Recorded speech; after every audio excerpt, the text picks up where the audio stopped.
Bonjour à toutes et à tous et bienvenue dans la suite de notre lecture du livre des coïncidences. Nous avions commencé la partie méditative avec 4 premiers chapitres. Aujourd'hui, nous continuons cette partie méditative avec quelques pratiques.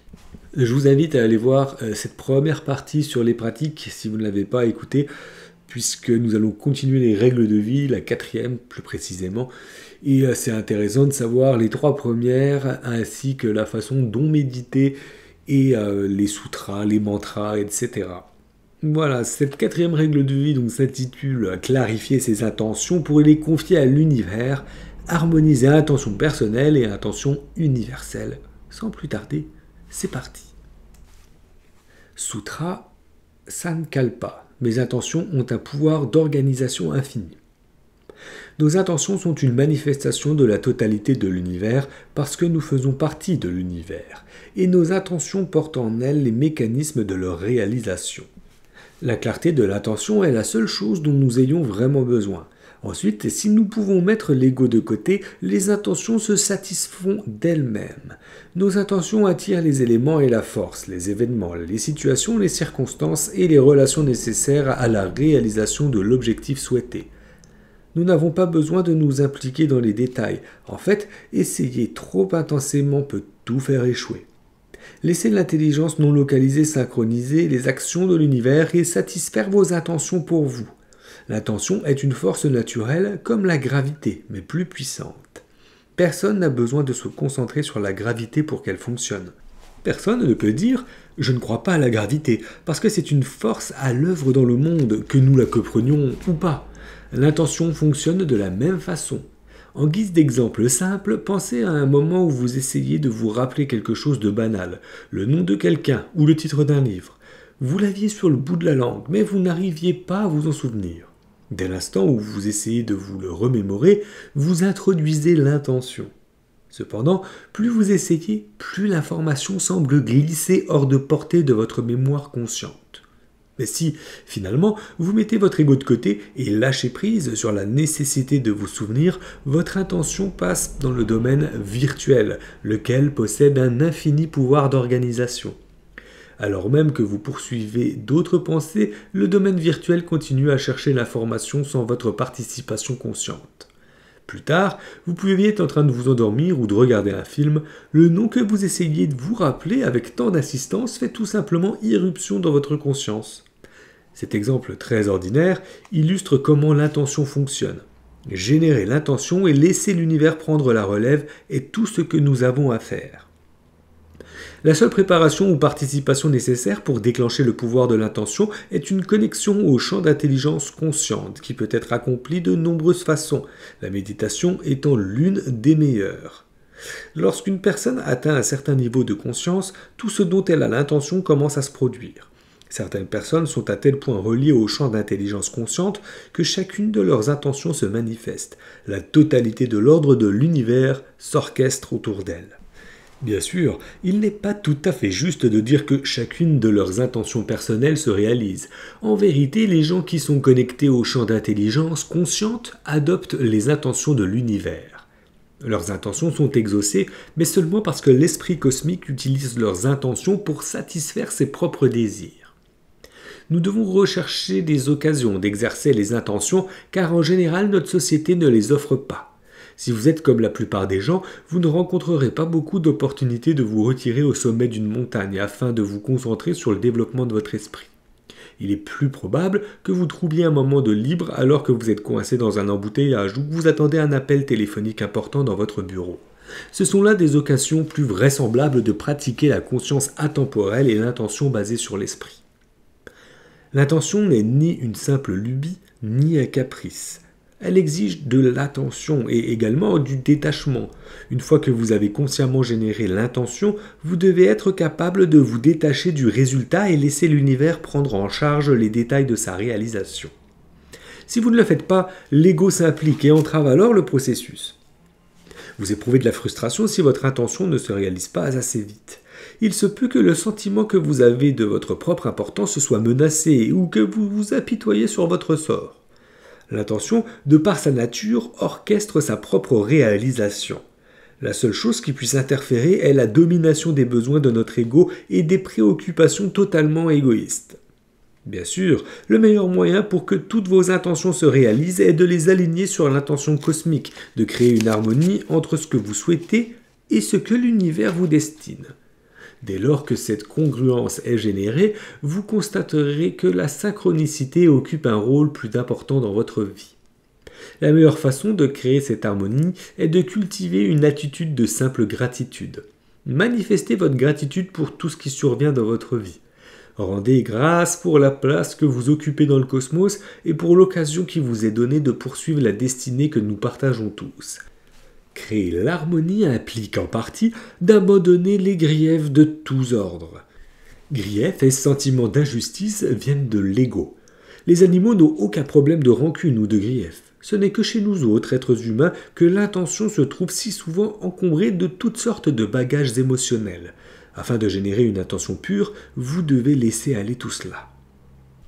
Exercice 6. Focaliser l'intention. Le meilleur moyen de se focaliser sur les intentions est de les noter. Bien que cette première étape puisse paraître d'une évidence absolue, bien des gens n'en tiennent pas compte. Par conséquent, leurs intentions demeurent souvent floues et de ce fait ne se réalisent pas. Installez-vous dans un lieu tranquille où vous ne risquez pas d'être dérangé. Écrivez ce que vous voulez à tous les différents niveaux de désir. Désir matériel, désir de gratification de l'ego, désir relationnel, désir lié à l'estime de soi et désir spirituel. Soyez aussi précis que possible. Demandez-vous ce que vous souhaitez au niveau matériel en termes d'abondance et de richesse. Voulez-vous être le propriétaire d'une maison avec 4 chambres à coucher? Notez-le. Voulez-vous avoir les moyens d'envoyer vos enfants à l'université? Notez-le. Pensez aussi à vos désirs d'éprouver des plaisirs sensoriels, plaisir de l'ouïe, du toucher, de la vue, du goût, de l'odorat et plaisir sensuel. Tout ce qui est agréable au sens. Notez-les. Demandez-vous ce que vous voulez en termes relationnels. Écrivez vos désirs concernant toutes vos relations, partenaires amoureux, enfants, pères-parents, amis et relations professionnelles. Écrivez ce que vous voulez en termes de réalisation ou de reconnaissance personnelle. Notez ce que vous voulez à un niveau plus universel. En quoi pouvez-vous être utile? Que voulez-vous faire de votre vie par rapport à votre société, votre pays, votre civilisation? À quoi voulez-vous contribuer? Écrivez ce que vous désirez en ce qui concerne la découverte de votre conscience de soi la plus élevée. Qui voulez-vous être? Que souhaitez-vous ajouter à votre vie sur le plan spirituel? Écrivez tout ce que vous désirez sur une seule feuille de papier. Ajoutez ou retranchez des éléments de cette liste en fonction des modifications de vos désirs ou de leur réalisation. Méditez sur ce que serait la vie si tous ces désirs devaient se réaliser. Voyez si vous pouvez créer des visions intérieures de satisfaction authentique sur les plans matériels et spirituels. Ne vous préoccupez pas de l'ordre dans lequel ces visions apparaissent, ni si elles semblent réalistes ou pas. Voyez-les simplement se manifester et ressentez-les avec vos 5 sens. L'objectif est d'avoir une attention qui soit congruente à tous ces 4 niveaux d'aspiration. Lorsque ce genre d'adéquation est en jeu, le dialogue interne devient très puissant et très clair et il vous aide à réaliser l'unité de la conscience. Les intentions ne nécessitent pas une attention constante, mais elles ont besoin de rester focalisées. C'est une habitude que vous développerez avec le temps. Regardez votre liste 1 ou 2 fois au cours de la journée. Lisez-la juste avant de méditer. Lorsque vous entrez en méditation, vous faites taire le moi. L'ego disparaît. De ce fait, vous vous détachez des résultats et des aboutissements. Vous ne vous appliquez pas dans les détails et vous laissez l'infini pouvoir d'organisation de l'intelligence plus profonde orchestrer et réaliser pour vous tous les détails de vos intentions. La clé est de quitter le niveau de l'ego, le niveau du moi et de l'estime de soi, et de laisser l'intelligence non localisée orchestrer la réalisation de vos désirs au moyen de la synchronicité. Au début, vous pouvez être aussi égoïste que vous le souhaitez. Au début, vos attentions peuvent toutes concerner le moi et les petits détails que vous voulez voir se produire dans votre vie. Mais vous finirez par réaliser que l'objectif est la plénitude à tous les niveaux, et pas seulement au niveau personnel ou de l'ego. Dès que vous commencerez à constater que vos intentions se réalisent, vous serez moins focalisé sur la satisfaction de vos intérêts personnels parce que vous saurez que vous pouvez tout obtenir. Quand vous avez suffisamment de nourriture à manger, vous n'êtes pas continuellement obsédé par le fait de manger. C'est la même chose avec les intentions. Lorsque vous savez que leur réalisation est possible, vous pensez moins à vos besoins personnels et davantage à ceux du reste du monde. C'est un processus qui fonctionne par étapes. Soyez patient, mais guettez le début de la manifestation des miracles. Exercice 7. Le Sutra du cœur. Voici un exercice de méditation qui démontre le pouvoir de l'intention. C'est toutefois bien plus qu'une simple démonstration. Pratiquez ce rituel régulièrement afin qu'il focalise votre attention et votre intention. Installez-vous dans un endroit tranquille où vous ne serez pas dérangé pendant 15 minutes. Fermez les yeux. Pratiquez le mantra du son primordial Soham durant 5 minutes en posant votre conscience sur votre respiration. Après 5 minutes, dirigez votre conscience mentale sur la zone de votre cœur, au milieu de votre poitrine. Votre attention étant focalisée au niveau du cœur, peut-être le sentirez-vous battre plus fort. Cela est normal. Tandis que vous ressentez les battements de votre cœur, commencez également à éprouver de la gratitude. Pour ce faire, pensez à toutes les choses, tous les événements et toutes les relations au sujet desquels, dans votre vie, vous avez une raison d'être reconnaissant. Permettez à ces images d'émerger dans votre conscience tandis que vous maintenez votre attention sur votre cœur. Prenez un moment pour penser à toutes les personnes que vous aimez et à tous ceux qui partagent leur amour avec vous. Ensuite, dites intérieurement « Chaque décision que je prends est un choix entre un grief et un miracle. Je laisse aller les griefs et je choisis les miracles. » Certains ressentiments et griefs ainsi que les personnes qui leur sont associées peuvent faire surface dans votre conscience. Si tel est le cas, dites simplement « Je laisse aller les griefs, je choisis les miracles ». Puis ramenez votre conscience sur votre cœur et commencez à respirer consciemment dans votre cœur. Tout en inspirant, dites intérieurement « Amour, connaissance, félicité, amour » et expirez de la même manière. Entre chaque inspiration et chaque expiration, faites une pause de quelques secondes. Pratiquez cela pendant 3 ou 4 minutes. Grâce à la méditation du Sutra du cœur, le feu de votre âme, qui est amour, connaissance et félicité, commencera à se diffuser par l'intermédiaire du cœur. C'est là où la 3e règle de vie de la sacro-destinée rencontre la 4e. Le feu de votre âme commence maintenant à créer votre intention. Après avoir dit « Je laisse aller les griefs et je choisis les miracles » un certain nombre de fois, répétez mentalement la phrase « Que ta volonté soit faite ». Cela prépare votre esprit à recevoir l'intention de l'intelligence non localisée et à reconnaître qu'elle est, simultanément, votre intention. Après 1 minute environ, laissez aller toute pensée et amenez votre entière attention à votre cœur. Sentez ses pulsations, soit comme un son, soit comme une sensation. Sentez comme il bat. Lorsque vous sentez votre cœur, transférez votre conscience à vos mains et sentez la pulsation de votre cœur dans vos mains. Introduisez l'intention d'augmenter la circulation sanguine dans vos mains. Ayez simplement cette intention. Alors que la circulation devient plus forte dans vos mains, vous sentirez la pulsation augmenter ou vous remarquerez de la chaleur, des picotements ou d'autres sensations. Introduisez l'intention d'accentuer la chaleur de sorte que vos mains deviennent de plus en plus chaudes. Sentez la chaleur dans vos mains tandis que votre intention, à elle seule, augmente la circulation du sang. Quand vos mains sont devenues chaudes, amenez votre conscience à votre visage, à la partie supérieure du visage autour des globes oculaires et formulez la même intention. Augmentez la circulation sanguine au niveau du visage, de sorte qu'il commence à rougir et à devenir chaud. Ayez-en simplement l'intention. Il se peut que vous ressentiez une pulsation ou un picotement autour des yeux tandis que le flux sanguin augmente et que votre visage devient chaud. Pour terminer, ramenez votre conscience à votre cœur. Imaginez qu'un minuscule point de lumière palpite dans votre cœur au rythme de ses pulsations. Ce point de lumière qui vibre dans votre cœur est la lumière de votre âme et il palpite avec les 3 qualités de l'âme.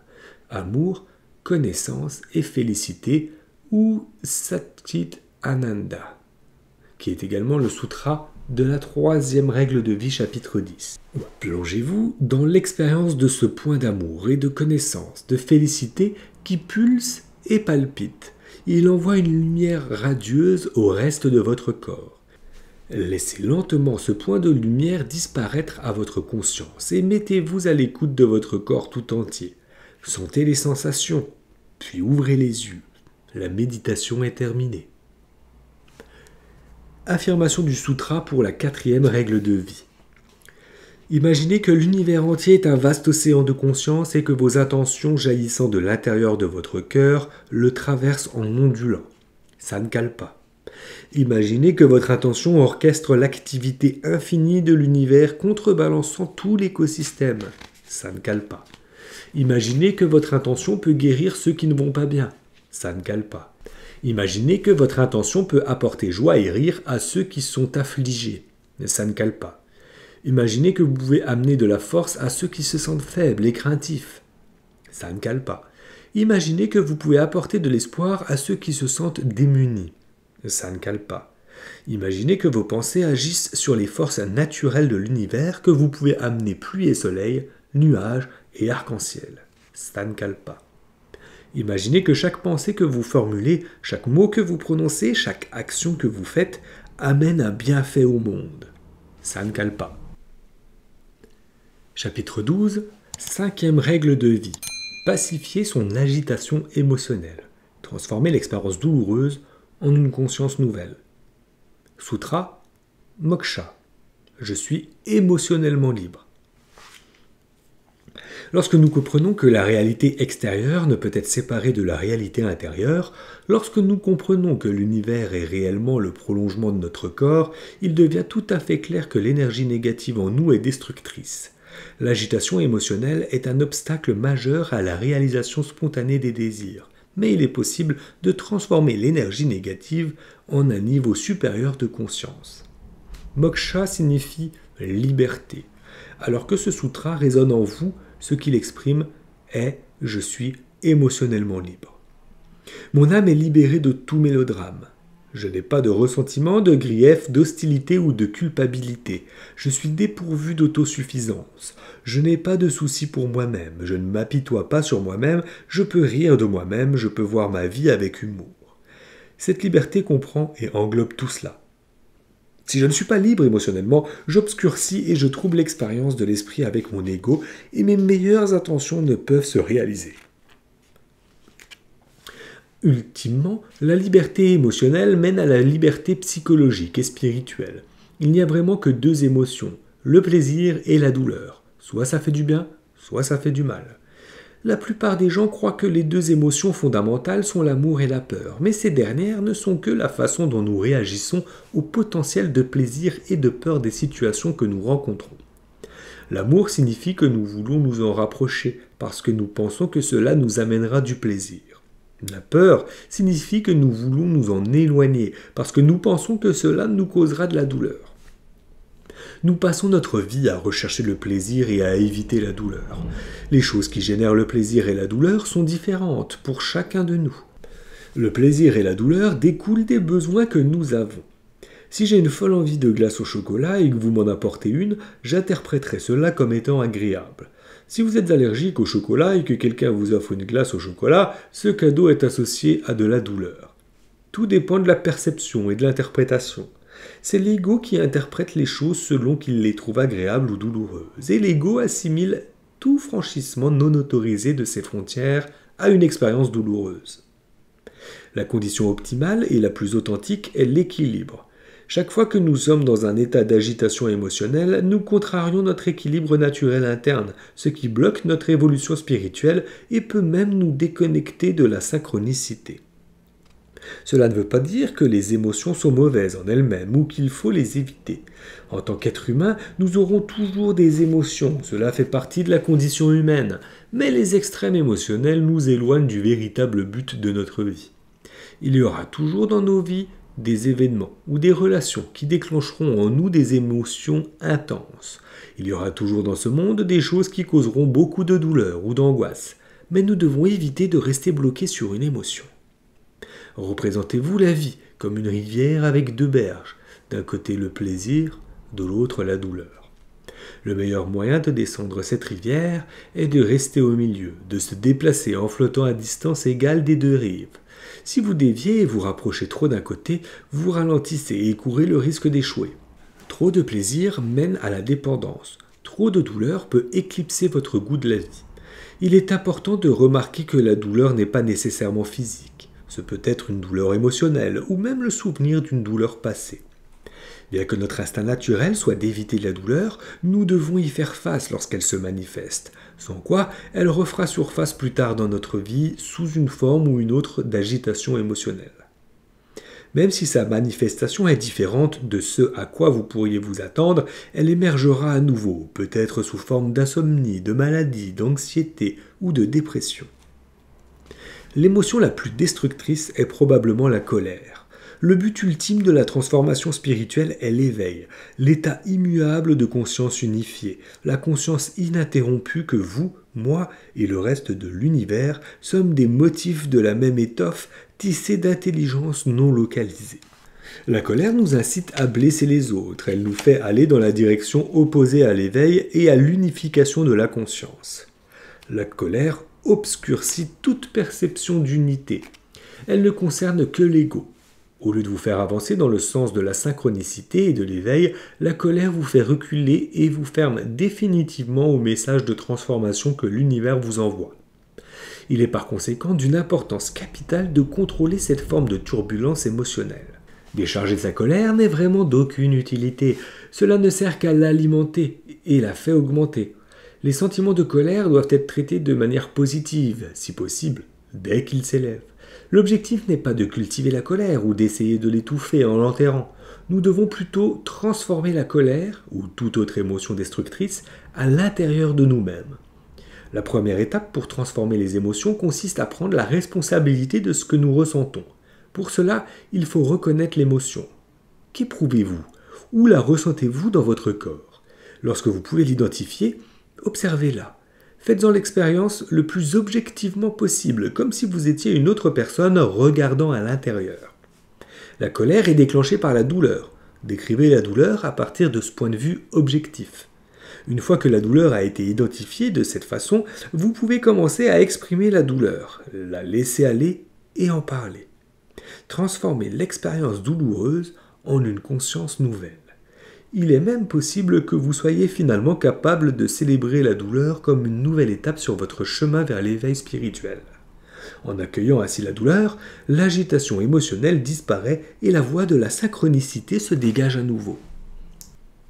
Exercice 8. Traitez la douleur. Cet exercice vous demandera une dizaine de minutes de tranquillité, dans un endroit où vous ne serez pas dérangé. Commencez par méditer pendant quelques instants. Les yeux fermés, rappelez-vous à un événement ou une situation passée qui vous a été très désagréable. Ce peut être une dispute, un moment où vous vous êtes senti blessé dans vos sentiments ou une rencontre inattendue qui vous a irrité. Quand vous avez fixé votre choix sur une situation contrariante ou affligeante, essayez de vous en remémorer le plus de détails possible. Créez mentalement un film exact de ce qu'il s'est passé. Le premier stade du travail avec la douleur de cette situation est d'identifier votre ressenti avec précision. Quel mot décrit au mieux ce que vous éprouvez du fait de cet événement ou de cette situation? Essayez de trouver un mot unique qui englobe autant de sentiments et d'émotions que possible, qui soit la meilleure description que vous puissiez faire. Maintenant, concentrez-vous sur ce mot pendant quelques secondes. Laissez votre attention passer progressivement de ce mot à votre corps. Quelle sensation physique éprouvez-vous d'avoir revécu cette émotion? Chaque émotion a des aspects mentaux et physiques qui ne peuvent être séparés. Nos sentiments se déroulent simultanément dans notre esprit et dans notre corps. Prenez contact avec les sensations que l'évocation de cet incident a générées. Vous êtes-vous retrouvé sans y penser avec les poings serrés? Ressentez-vous une constriction au niveau de l'estomac? Avez-vous mal au ventre? Remarquez l'expérience physique de l'émotion et localisez-la au niveau d'une zone précise de votre corps. La prochaine étape est d'exprimer le sentiment. Posez les mains sur la partie de votre corps où vous sentez que se loge l'émotion. À voix haute, dites « j'ai mal ici ». Si la douleur se trouve à plus d'un endroit, touchez chacun d'eux et répétez la phrase « J'ai mal ici ». Nous avons en nous le pouvoir de faire disparaître la douleur de chaque blessure émotionnelle. Nos réactions aux événements extérieurs s'inscrivent dans notre corps. Nous créons des émotions qui, à leur tour, créent une douleur physique. Lorsque nous comprenons ce simple fait, nous pouvons apprendre à changer la façon dont nous répondons aux événements extérieurs. Nous pouvons choisir notre manière de réagir aux incidents du monde. Si nous réagissons avec colère, hostilité, dépression, anxiété ou par d'autres émotions intenses, notre corps suit le mouvement et produit les hormones et les contractions musculaires requises ainsi que d'autres manifestations physiques qui finissent par générer une douleur concrète. C'est pourquoi nous ne devons jamais perdre de vue que nous sommes responsables de ces effets, en cela que nous pouvons modifier nos réactions pour qu'elles soient moins nuisibles à notre personne. Nous pouvons nous libérer de l'agitation et des drames émotionnels. Méditez durant un moment sur le concept de responsabilité personnelle vis-à-vis des réactions émotionnelles. Lorsque vous avez localisé et reconnu la douleur en une fois que vous en avez pris la responsabilité, vous pouvez la laisser aller. Posez votre attention sur l'endroit de votre corps où vous contenez la douleur. Ayez l'intention de libérer cette tension que vous retenez avec chaque expiration. Consacrez une demi-minute à relâcher sur chaque expiration la tension et la douleur. Laissez aller, expulsez-la avec le souffle. L'étape suivante est de partager la douleur. Imaginez que vous pouvez parler à la personne qui a été impliquée dans l'incident dont vous êtes souvenu pour cet exercice. Que lui diriez-vous ? Tandis que vous y réfléchissez, rappelez-vous que cette personne n'était pas la véritable cause de votre douleur. Vous avez eu une réaction émotionnelle qui s'est manifestée sous forme de douleur physique. Vous en avez pris la responsabilité. Sachant cela, que diriez-vous à cette personne ? Ce que vous choisissez de dire sera propre à vous et à votre situation. Tout ce que vous exprimez pour partager la douleur que vous avez vécue aidera à évacuer pour toujours cette expérience de votre conscience. Partagez ce que vous avez ressenti, dites comment vous vous sentez maintenant et comment vous avez l'intention de traiter de tels sentiments dans le futur. Cet exercice peut être utilisé chaque fois que vous vous sentirez émotionnellement perturbé. Lorsque vous l'avez terminé, prenez un moment pour célébrer le fait qu'en pratiquant ce douloureux exercice, vous êtes passé à un niveau supérieur de conscience. Si vous y recourez régulièrement, vous parviendrez à vous libérer entièrement de l'agitation et de la souffrance émotionnelle, dégageant ainsi l'accès à l'expérience de la synchronicité. Exercice 9. Communication non violente. Il y aura toujours dans votre vie des situations et des circonstances où quelqu'un franchira certaines frontières personnelles, déclenchant ainsi de fortes réactions émotionnelles. Cet exercice est tiré de l'excellent livre de Marshall Rosenberg, Introduction à la communication non violente. La communication non violente comporte 4 étapes essentielles qui vont de pair avec 4 questions à se poser soi-même lorsqu'on se trouve en train d'adopter une attitude défensive. Quand quelqu'un touche vos points sensibles, il est tentant de lui rendre l'appareil. Mais cette réponse n'est pas la meilleure, elle n'est pas productive. Elle fait perdre une précieuse énergie personnelle et elle augmente encore l'agitation du monde. Pour cet exercice, pensez à une situation récente dans laquelle quelqu'un vous a irrité ou contrarié d'une façon ou d'une autre. Tout en gardant cette expérience à l'esprit, parcourez les 4 étapes suivantes. Étape numéro 1, distinguer, observation et évaluation. Déterminez ce qui s'est réellement produit, au lieu de vous baser sur votre interprétation de ce qui est arrivé. Soyez aussi objectif que possible en décrivant l'événement. Demandez-vous à quoi suis-je réellement en train de réagir ? Que s'est-il réellement produit ? Qu'ai-je vu et entendu ? Vous êtes par exemple en train de conduire votre voiture, vous demandant si vous avez besoin de quoi que ce soit pour le dîner de ce soir, lorsque votre conjoint, remarquant votre silence, demande « Qu'est-ce qui te contrarie ?» « Je ne suis pas du tout contrarié, répondez-vous, j'étais seulement en train de penser au dîner. » Votre conjoint a réagi à votre silence par une évaluation et non par une observation. Chaque fois que vous attachez une signification à une action, vous faites une interprétation ou une évaluation. Voyez si vous pouvez distinguer l'évaluation de l'observation pour les 3 séries de phrases suivantes. 1. Je t'ai vu en train de flirter avec cette femme pendant la fête. 2. Je t'ai vu parler avec cette femme pendant plus d'une heure lors de la fête. 1. Je remarque que pour toi, ton travail est devenu plus important que ta famille. 2. Depuis 3 semaines, tu pars tous les jours travailler avant l'aube et tu rentres à la maison après 22 heures. 1. Tu ne m'aimes plus. 2. Tu ne m'embrasses plus lorsque tu rentres du travail. Dans chacune de ces 3 séries, la première phrase est une interprétation ou une évaluation. Chaque fois que vous vous trouvez en train de réagir émotionnellement, faites une pause l'espace d'un instant et essayez de discerner la différence entre l'interprétation que vous donnez de l'événement et son observation objective. Les observations sont d'une importance cruciale parce qu'elles nous permettent de reconnaître à quel point notre réaction aux autres est basée sur l'interprétation et cela nous donne la possibilité de changer nos schémas de réaction vis-à-vis d'autrui. Étape 2. Identifiez vos sentiments. Demandez-vous, quel sentiment la situation a-t-elle éveillé en moi? Qu'est-ce que j'éprouve? Tandis que vous décrivez votre ressenti, utilisez un langage qui ne reflète que les sentiments pour lesquels vous êtes responsable et évitez les expressions qui vous positionnent en tant que victime. Par exemple, vous pouvez vous sentir abasourdi, abattu, apprécié, anxieux, audacieux, bienheureux, calme, en colère, confiant, confus, courroucé, déprimé, détendu, distant, effrayé, étonné, euphorique, fatigué, fier, heureux, honteux, hostile, insatisfait, peu intéressé, jaloux, joyeux, libre, mécontent, optimiste, paresseux, radieux, sensible, seul ou triste. Évitez d'utiliser des mots impliquant qu'une autre personne fait en sorte que vous éprouviez tel ou tel sentiment.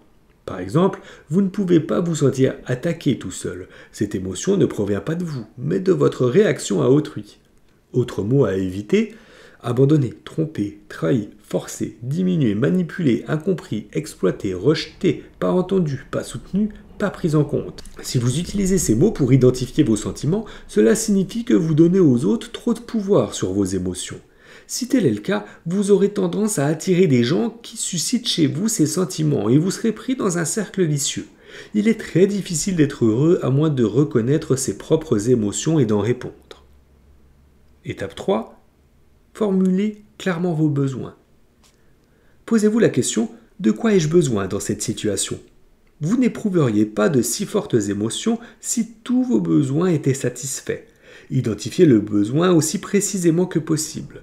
Commencez par votre réaction première, puis remontez la chaîne de vos désirs jusqu'à ce que vous trouviez quelques exemples spécifiques de choses à demander. Par exemple, j'ai besoin de me sentir aimé. Pourquoi? Je me sens seul, j'ai besoin de me sentir moins seul. Pourquoi? Je n'ai pas d'amis proches, j'ai besoin de trouver quelques amis et de développer des relations. Cette ligne de pensée finit par aboutir à quelque chose que l'on peut demander à une autre personne. Vous ne pouvez pas demander à quelqu'un d'autre de faire en sorte que vous vous sentiez aimé, c'est au-delà des capacités de quiconque. Mais vous pouvez demander à une autre personne d'aller au cinéma avec vous, de se joindre à une fête, de venir prendre une tasse de café. Étape numéro 4, demandez, n'exigez pas. Lorsque nous avons identifié un besoin et sommes prêts à en faire une demande, il nous arrive souvent d'exiger plutôt que de demander que ce besoin soit satisfait. Les exigences ont moins de chances d'être satisfaites parce que les gens, fondamentalement, y réagissent mal. En revanche, la plupart des gens sont généralement contents de satisfaire une demande. Par exemple, au lieu d'exiger « ramasse le linge sec », vous aurez plus de chances d'obtenir une réponse positive en demandant « pourrais-tu ramasser le linge sec s'il te plaît ?» De plus, comme à la 3e étape, vous souhaiterez peut-être faire la demande d'un comportement particulier. Plus cette demande sera spécifique, plus il est probable que votre requête sera satisfaite. Par exemple, au lieu de dire « aime-moi pour toujours », vous pourrez demander « voudrais-tu m'épouser ?» Au lieu de poser la question générale « pouvons-nous passer plus de temps ensemble ?» vous pourriez demander « pouvons-nous aller faire un tour au parc cet après-midi ?» Ces étapes sont utiles dans toutes les situations, mais elles le sont plus encore en cas de conflit. Chaque fois que vous êtes impliqué dans une situation tendue, permettez-vous de prendre un peu de recul par rapport aux émotions du moment et optez pour la communication consciente. Qu'observez-vous? Comment vous sentez-vous? Déterminez votre besoin. Faites une demande. Cela devrait contribuer à court-circuiter une situation potentiellement explosive et vous permettre de maintenir votre équanimité, ou tout au moins de la regagner. Exercice 10. Guérir la colère de l'enfance. Pour cet exercice, vous aurez besoin d'approximativement 10 minutes, sans interruption. Pensez à la journée d'hier. Imaginez que votre mémoire est une cassette vidéo que vous pouvez rembobiner jusqu'à l'époque de votre choix. Pour le moment, ramenez-la à 24 heures plus tôt. Quelles sont les choses que vous avez faites pendant la journée? Y a-t-il quelque chose qui vous a effrayé ou contrarié?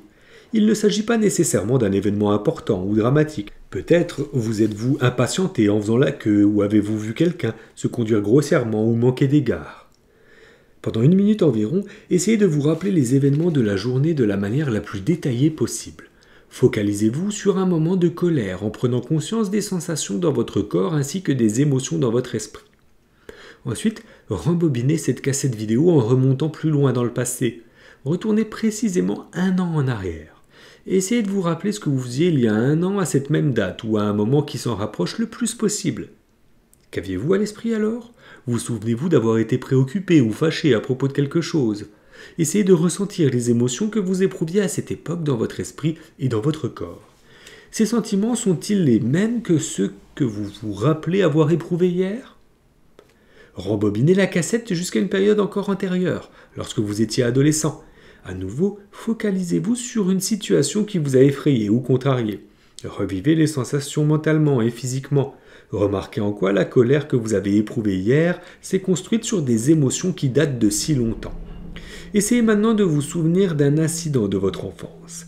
Quelle est la première fois dans votre vie où vous vous rappelez avoir été vraiment en colère? Amenez cette expérience à votre conscience. Où étiez-vous quand cela s'est produit? Qui d'autre était présent? Qui ou quoi vous a mis dans une telle colère? Percevez toutes les sensations générées par cette colère. Remarquez comment la peur et la colère se sont accumulées au fil des années. Bien que vous ne puissiez vous les remémorer, il y eut un temps dans votre vie où vous n'aviez encore ressenti ni colère ni peur, un temps de paix et de tranquillité absolue. Laissez-vous imaginer ce qu'a pu être cette expérience de félicité totale. Concentrez-vous sur une époque antérieure à la peur ou la colère.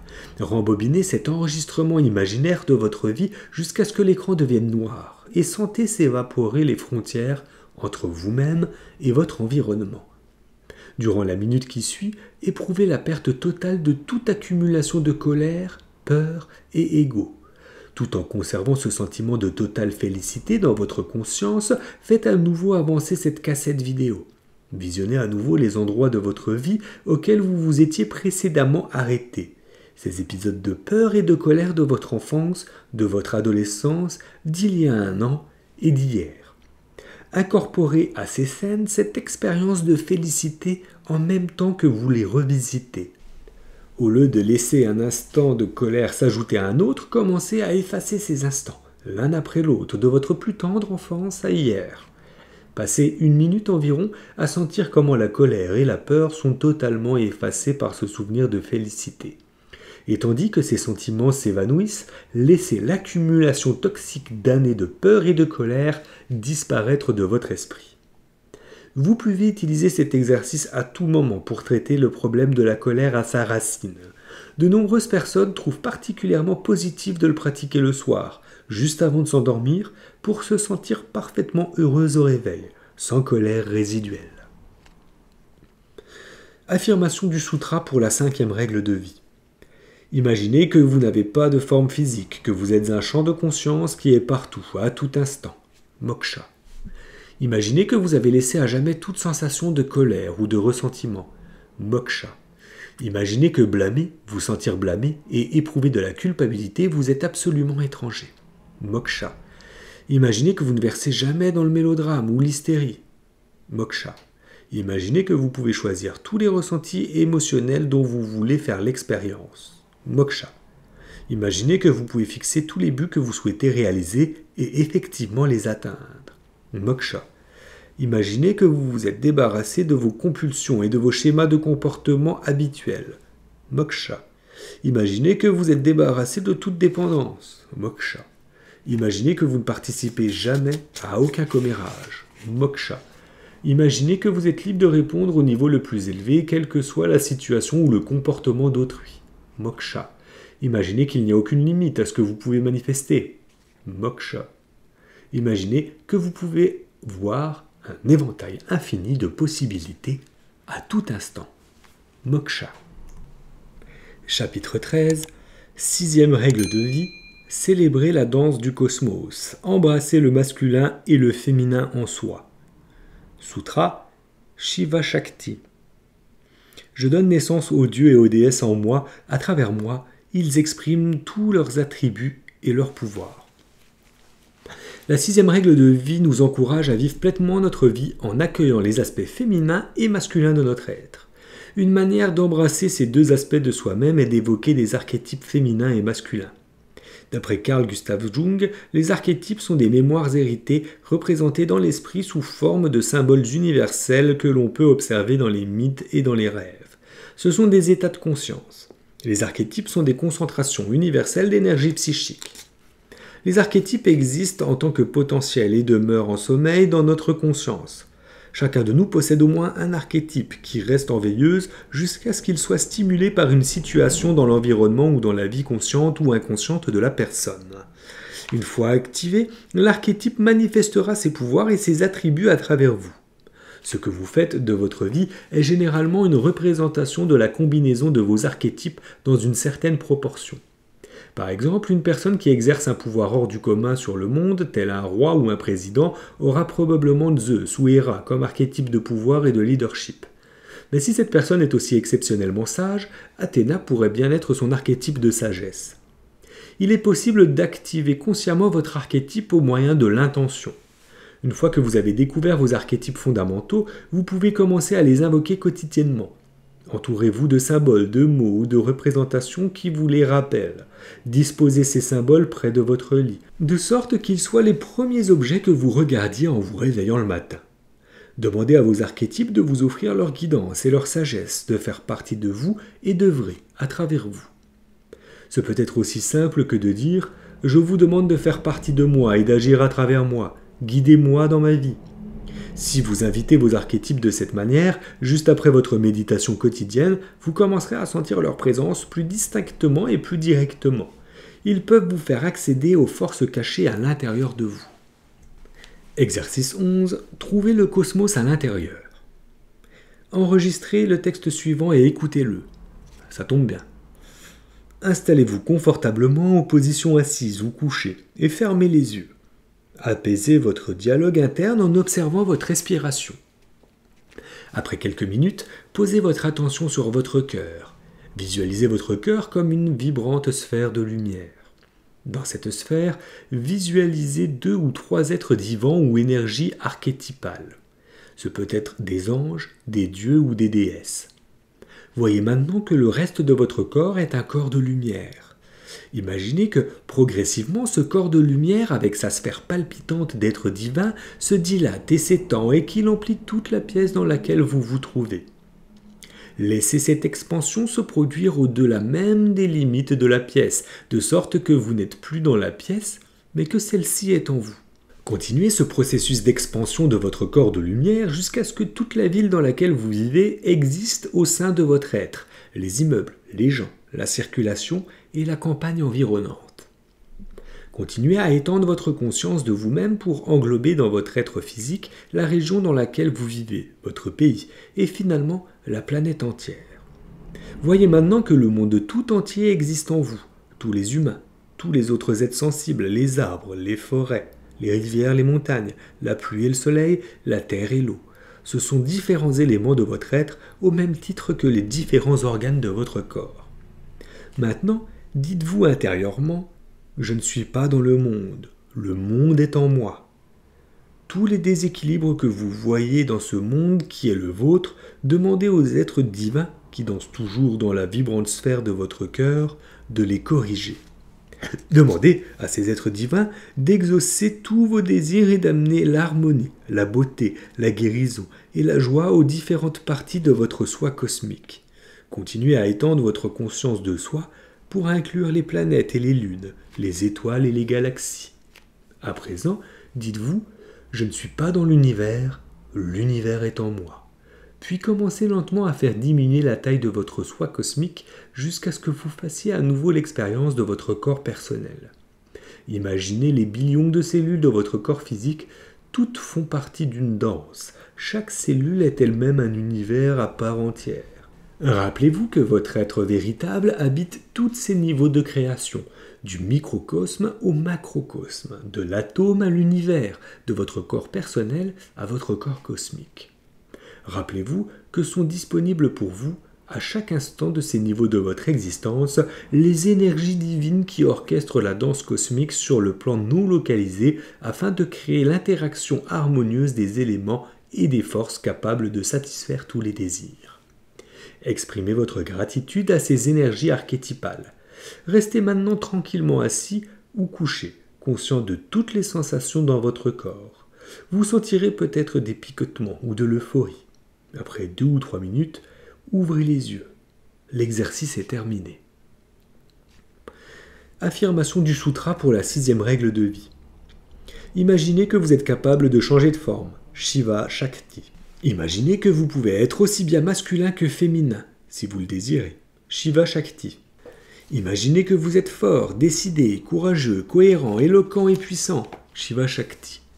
Imaginez que vous êtes beau, charnel, intuitif, nourricier et affectueux. Shiva Shakti. Imaginez que vous avez la stabilité d'une montagne. Shiva Shakti. Imaginez que vous avez la souplesse du vent. Shiva Shakti. Imaginez que vous êtes un ange ailé. Shiva Shakti. Imaginez que vous êtes un éveillé à la compassion infinie.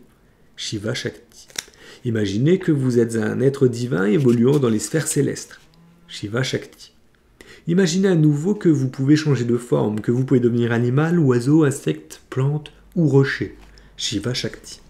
Imaginez que tous les êtres mythiques résident en vous, bien que certains soient vos archétypes favoris. Shiva Shakti. Imaginez que vous pouvez devenir les héros et les héroïnes que vous admirez le plus. Shiva Shakti. Chapitre 14, 7e règle de vie, atteindre l'improbable, s'ouvrir à l'infini des possibles. Sutra Ritam. Je suis alerte, attentif aux coïncidences et je sais qu'elles sont des messages de Dieu, je suis porté par le flux de la danse cosmique. La 7e règle de vie englobe tous les autres aspects de la synchrodestinée pour former une approche de la vie qui découle d'une conscience paisible. Ritam signifie « je suis vigilant et attentif à la conspiration des improbabilités ». Chaque événement a une chance ou une probabilité particulière de se produire. La probabilité de gagner à la loterie est très faible. Celle de gagner à la loterie, sans même acheter de billets, l'est encore plus.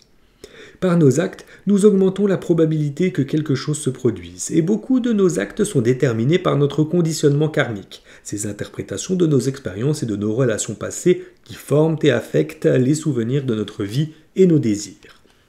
Si dans le passé il nous est arrivé plusieurs fois d'avoir de la chance, la probabilité que nous achetions un billet de loterie augmente. Mais quelqu'un qui n'a jamais rien gagné a l'impression d'avoir perdu avant même d'acheter un billet.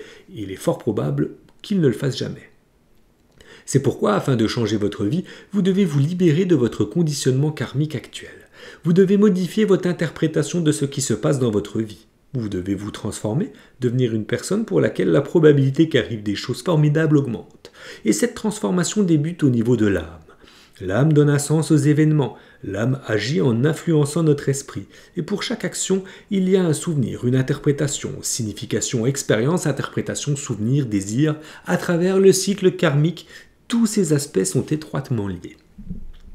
Nous nous habituons à une certaine façon de faire les choses et nous poursuivons ce schéma par habitude, simplement parce que c'est confortable.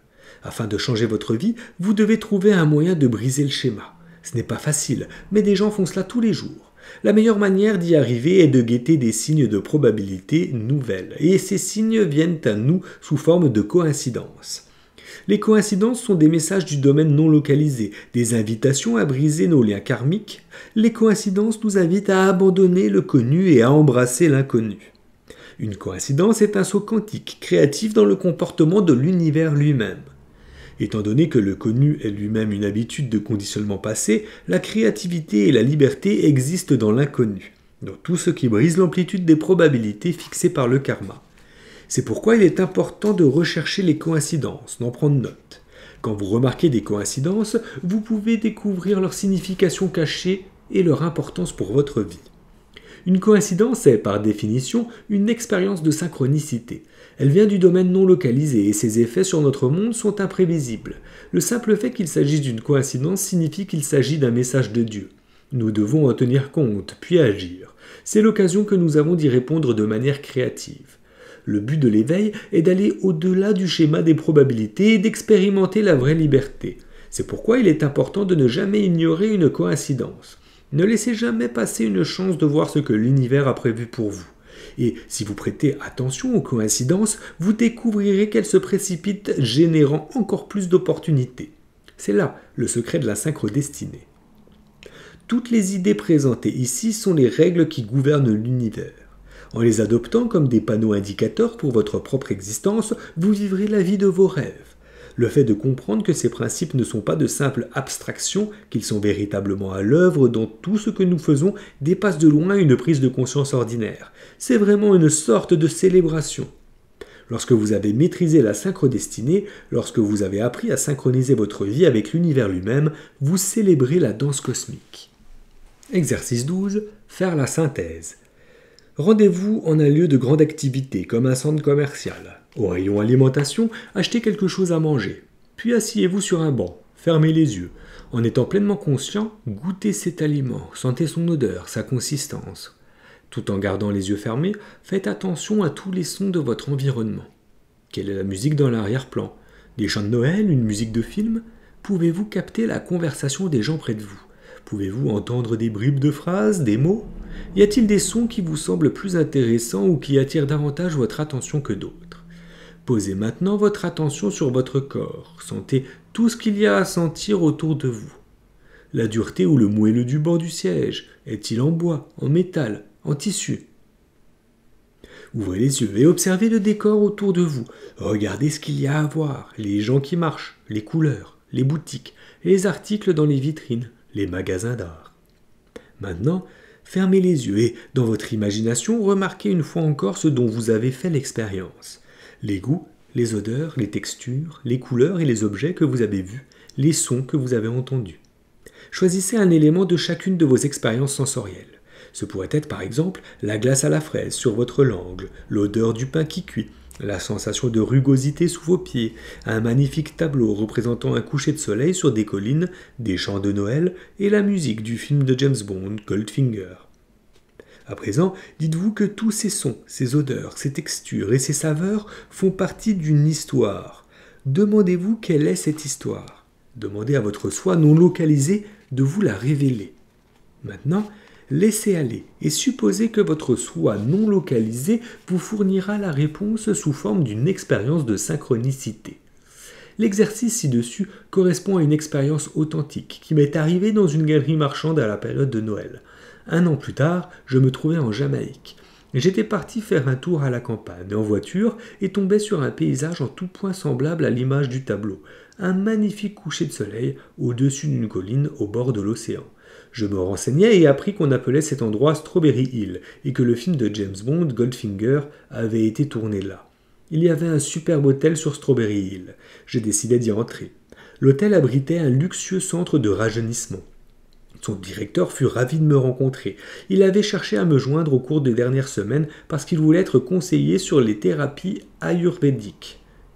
Nous nous retrouvâmes bientôt en train d'imaginer une collaboration entre nous. Quelques années plus tard, je rencontrai également le propriétaire de l'hôtel qui était directeur d'une maison de disques. Sa femme était atteinte d'une maladie pour laquelle elle me consulta et nous devînmes amis. Il me donna de précieux conseils quand je produis mon premier CD de musique et de méditation de guérison. Bien des années ont passé et notre amitié continue à évoluer. Nous nous sentons liés l'un à l'autre dans un esprit d'amour. Nous savons que nous sommes karmiquement connectés. Affirmation du sutra pour la 7e règle de vie. Imaginez que vous vous déplacez en rythme sur les impulsions d'un univers conscient. Ritam. Imaginez que vous dansez au rythme de l'univers. Ritam. Imaginez que les rythmes de votre corps sont parfaitement en ordre. Ritam. Imaginez que votre corps est une symphonie. Ritam. Imaginez que vous êtes l'harmonie de l'univers. Ritam. Imaginez que chaque fois que vous cherchez quelque chose, l'univers vous offre des indices sous forme de coïncidence. Ritam. Imaginez qu'il y a une connexion entre ce qui se passe dans vos rêves et ce qui se passe pendant vos heures de veille. Ritam. Imaginez que vous vous transformez et que vous évoluez pour devenir un être supérieur. Ritam. Imaginez qu'il y a un sens et un but à tout ce qui se passe et à tout ce que vous faites. Ritam. Imaginez que vous avez une contribution à apporter au monde. Ritam. Imaginez que la vie est pleine de coïncidences. Ritam. Imaginez que vous remarquez ce que les autres peut-être. ne remarque pas. Ritam. Imaginez que vous décelez le sens caché derrière les événements. Ritam. Imaginez que la vie est pleine d'expériences ineffables. Ritam. Imaginez que vous avez des talents uniques et que vous utilisez pour servir et aider autrui. Ritam. Imaginez que toutes vos relations sont nourricières et joyeuses. Ritam. Imaginez que le jeu et l'humour font vos délices. Ritam. Chapitre 15. Vive la synchrodestinée. La réalisation spontanée des désirs. Je voudrais revenir à la question que j'avais posée au début du livre. Si vous saviez que des miracles peuvent se produire, lesquels souhaiteriez-vous voir arriver ? La plupart des gens rêvent d'abord de posséder assez d'argent. Avoir $1 million à la banque implique certainement moins d'anxiété dans le domaine des finances. Nous avons tendance à penser qu'à partir du moment où nous disposons de ce genre de sécurité, nous sommes libres de choisir la vie qui nous rend le plus heureux, qui satisfait nos besoins intérieurs, qui fait que, d'une manière ou d'une autre, notre séjour sur Terre a de la valeur. Si vous saviez que vous pourriez avoir tout cela et faire tout ce que vous désirez, que choisiriez-vous d'avoir et que choisiriez-vous de faire ? La synchrodestinée vous permet de faire en sorte que ces miracles se produisent sans limite et sans fin.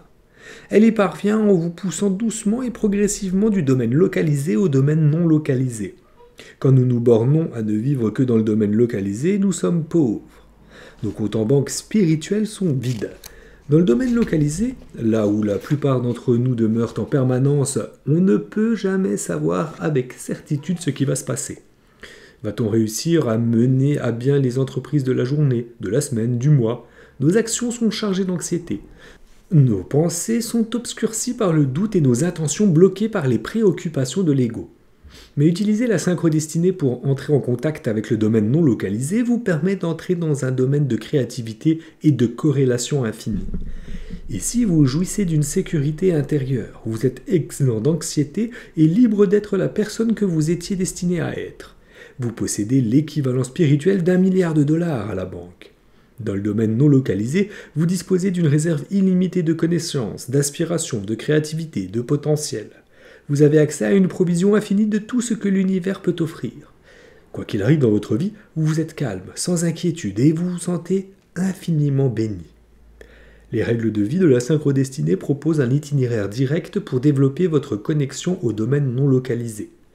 Pratiquez la méditation et imprégnez-vous des affirmations quotidiennes des sutras, et un jour viendra où vous vous trouverez connecté à l'esprit d'une manière qui rendra non seulement les miracles possibles, mais qui fera d'eux une partie naturelle de votre vie de tous les jours. Comme tout voyage, qui en vaut la peine, vivre la synchrodestinée vous demandera quelques sacrifices. Il vous faudra sacrifier vos idées erronées, selon lesquelles le monde fonctionne comme une machine bien huilée, sans conscience. Vous aurez besoin de sacrifier la croyance que vous êtes seul dans le monde. Vous aurez besoin de sacrifier le mythe qu'une vie enchantée est impossible. Certaines personnes vivent une vie enchantée en permanence. Elles ont appris à rétablir le contact avec l'énergie illimitée qui est la source de l'univers. Elles ont appris à être attentives aux signes que l'intention du domaine non localisé exprime à travers les coïncidences et à découvrir le sens de ces signes, de sorte qu'elles savent quelles sont les actions à entreprendre pour augmenter la probabilité que de merveilleuses choses arrivent. Synchrodestinée et niveau de conscience. Selon le Vedanta, il existe 7 niveaux de conscience, mais beaucoup d'entre eux n'ont pas fait l'objet d'une recherche approfondie dans le contexte de la science médicale moderne. En fait, certains de ces états ne sont même pas reconnus par le courant scientifique dominant.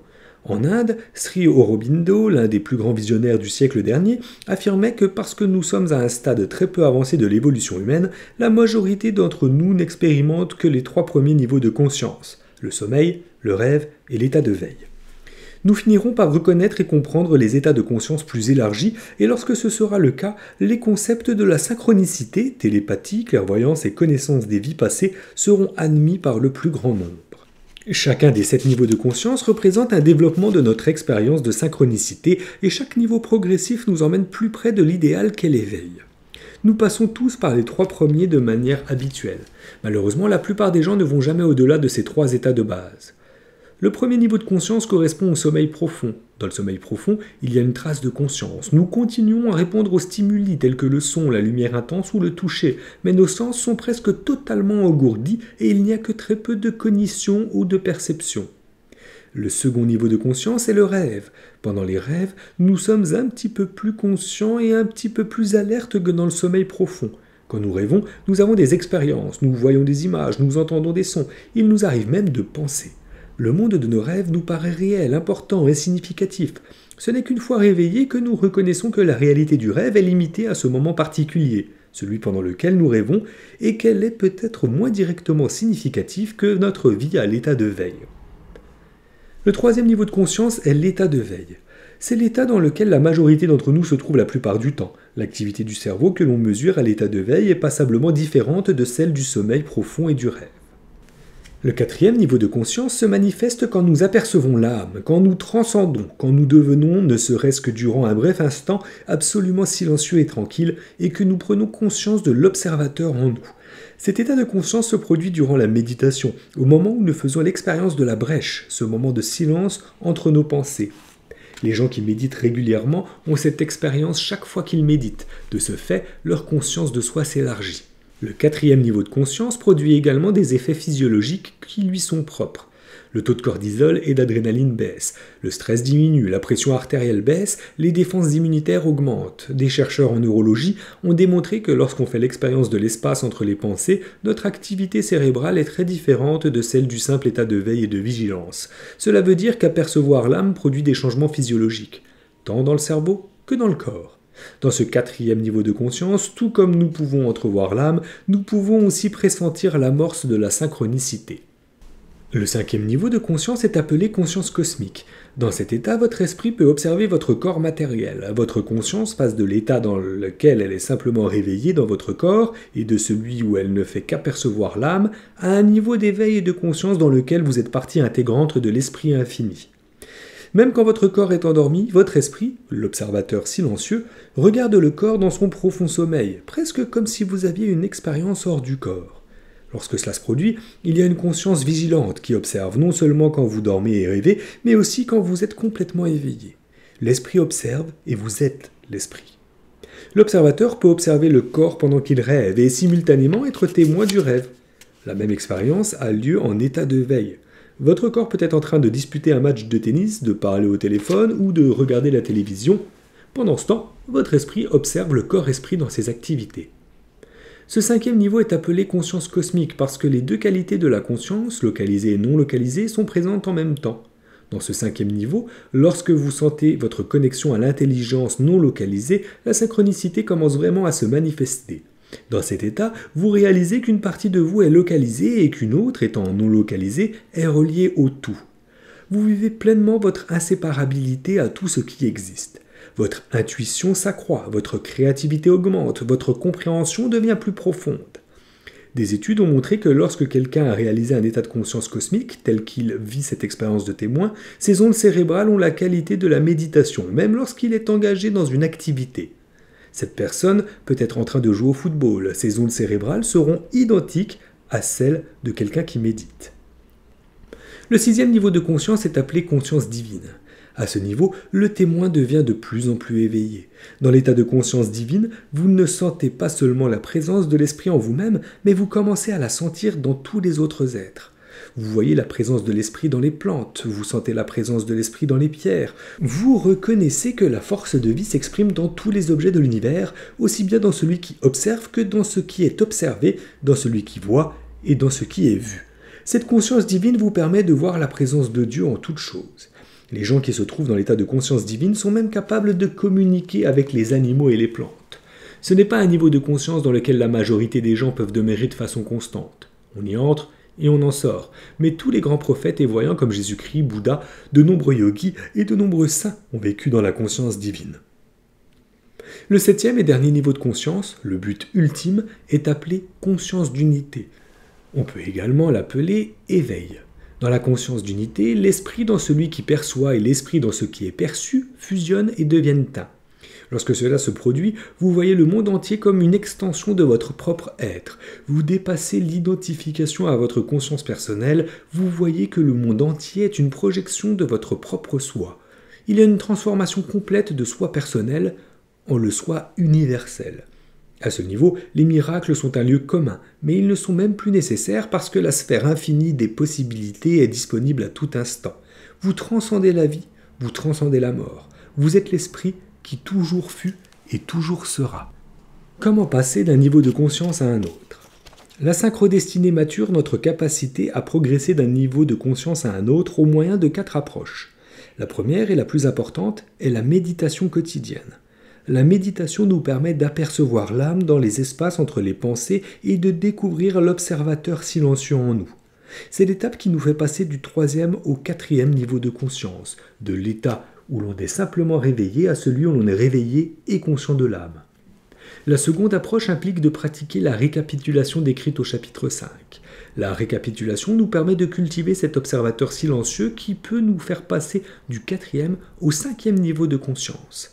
Grâce à la récapitulation, nous pouvons reconnaître que ce qui a été réel durant la journée fait déjà partie du rêve, tout comme les réalités d'un rêve s'évanouissent lorsqu'on s'éveille. Le simple fait de vous dire « je vais observer mes rêves » vous permet d'expérimenter ce qu'on appelle les rêves lucides. Vous pouvez rapidement devenir le chorégraphe et le directeur de vos rêves et les modifier tout en rêvant. Si vous récapitulez votre journée et vos rêves, vous finirez par faire l'expérience d'observer aussi bien vos rêves que vos moments de veille. La 3e approche consiste à cultiver ces relations, à les vivre comme une connexion d'esprit à esprit et non d'ego à ego. Cela facilite le passage au 6e niveau de conscience. Lâcher prise sur votre besoin d'approbation et de contrôle accélère ce processus. Lorsque les gens sont vraiment en harmonie les uns avec les autres, ils expérimentent la synchronicité dans leurs relations. La 4e approche consiste à lire les sutras. Mon expérience est que si vous lisez la même phrase, le même sutra chaque jour, cette phrase va commencer à prendre des significations nouvelles et à engendrer de nouvelles expériences, tandis que votre conscience s'élargira. La sagesse védique considère que la connaissance est différente en fonction des différents niveaux de conscience. Alors que votre conscience s'étend, les mêmes phrases révèlent de nouvelles nuances de sens qui, à leur tour, engendrent une compréhension plus profonde. Cette compréhension influence la manière dont vous expérimentez le monde et ces expériences peuvent agir sur votre niveau de conscience. Avec le temps et la pratique, vous apprendrez à voir le monde selon des perspectives que vous n'auriez jamais cru possibles, plein de magie et de miracles, et vous exaucerez vos désirs les plus chers. Qu'attendre de la synchrodestinée? Bien que les idées présentées dans ce livre puissent marquer le début de toute une vie d'évolution et de réalisation personnelle, c'est à vous qu'il appartient de choisir si, oui ou non, vous allez entrer dans la conspiration des improbabilités et découvrir le trésor caché qu'elle recouvre. Vous pouvez commencer à cheminer sur la voie de la synchrodestinée comme vous entreprendriez une démarche pour parvenir à la richesse ou trouver des relations plus satisfaisantes ou réussir votre carrière.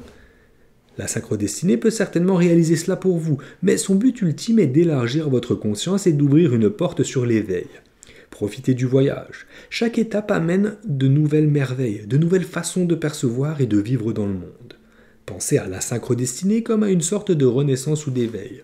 De même que vos journées sont radicalement différentes de l'état de sommeil profond et bien plus excitantes, de même, l'éveil au 5e, 6e ou 7e niveau de conscience représente une expansion drastique du champ de votre expérience.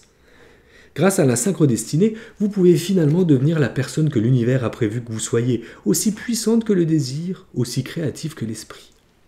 Tout ce que cela demande, c'est un désir ardent de se joindre à la danse cosmique et un empressement à rechercher les miracles de l'âme. Une fois que ces miracles commencent à se multiplier et deviennent partie intégrante de votre vie, vous réalisez que la synchrodestinée n'est que le symptôme d'un phénomène plus profond, celui d'un changement dans votre identité et d'un éveil à qui vous êtes vraiment. Vous commencez à comprendre que le vrai vous n'est pas une personne du tout. Le vrai vous est un champ d'intelligence dans lequel la personne avec laquelle vous vous êtes identifié, toutes les autres personnes, ainsi que l'environnement où tout existe, coémergent et coévoluent comme résultat de vos propres interactions avec vous-même. Vous ne vous représenterez plus l'univers comme une somme de particules séparées et distinctes, mais comme une totalité cohérente et ininterrompue dans laquelle la personne à laquelle vous vous identifiez actuellement, ainsi que ses pensées, toutes les autres personnalités et leurs pensées, et tous les événements et les relations sont des motifs qui s'interpénètrent, qui sont en relation mutuelle d'interdépendance, qui sont un comportement unique de votre soi non localisé. Vous êtes le lumineux mystère dans lequel l'univers entier, avec toutes ses formes et ses phénomènes, croît et décroît. Lorsque cette réalisation se fait jour, une complète transformation a lieu. Le soi personnel devient le soi universel. Il y a une connaissance de l'immortalité qui résulte de l'expérience, la peur disparaît totalement, y compris la peur de la mort. Vous êtes devenu un être qui irradie l'amour, tout comme le soleil irradie la lumière. Vous êtes finalement arrivé là où votre voyage a commencé. Le soi localisé est un comportement éphémère et impermanent du soi non localisé. Il va et vient, tandis que le soi non localisé continue à évoluer à travers des expériences plus élevées d'abstraction et de créativité. Ne reste pas à pleurer devant ma tombe, je n'y suis pas, je n'y dors pas. Je suis un millier de vents qui soufflent. Je suis le scintillement du diamant sur la neige, je suis la lumière du soleil sur le grain mûr, je suis la douce pluie d'automne dans le silence feutré de la clarté du matin. Je suis l'oiseau au vol rapide. Ne reste pas à te lamenter devant ma tombe, je n'y suis pas, je ne suis pas mort. Auteur amérindien anonyme. Conclusion. Vivre relié au pouvoir infini des coïncidences.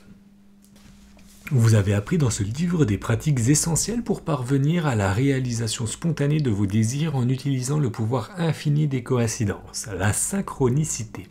Ces techniques, en particulier les sutras, sont issues de l'une des plus anciennes traditions de sagesse du monde, le Vedanta. En sanskrit, Veda signifie connaissance, le Vedanta est le point culminant, le sommet ou la fin de toute connaissance. En d'autres termes, le Vedanta est la crème du Veda. La prémisse centrale de cet ancien système de connaissance est que l'esprit, ou la conscience, est la réalité ultime. C'est le fondement non localisé de l'être qui se différencie simultanément en une réalité objective et une réalité subjective. La réalité subjective existe en tant que vos pensées, vos sensations, vos émotions, vos désirs, vos imaginations, vos fantasmes, vos souvenirs et vos aspirations les plus profondes. La réalité objective est votre corps physique et le monde dont vous faites l'expérience par l'intermédiaire de vos sens. Ces deux réalités coexistent de façon simultanée et interdépendante. Elles ne sont pas la cause l'une de l'autre, mais elles dépendent néanmoins l'une de l'autre. Elles sont mutuellement en relation acausale.